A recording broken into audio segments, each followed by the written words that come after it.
For all you transporter folks out there, check out this flame red MaxxD TDX full power tilt trailer I want to show you today that's been specifically optioned out for transporting containers.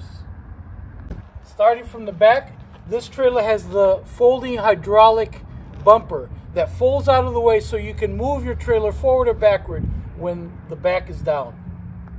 The 8-inch channel on each side makes it easier for loading containers, and this 4-inch lid keeps your containers in line.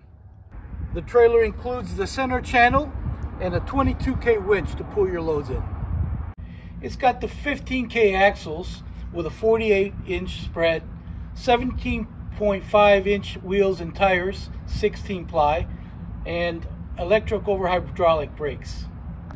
This trailer is MaxxD strong, upgraded with 12-inch, 22-pound I-beam frame and the bridge and torque tube. Lots of locking storage boxes, including the sliding drawer.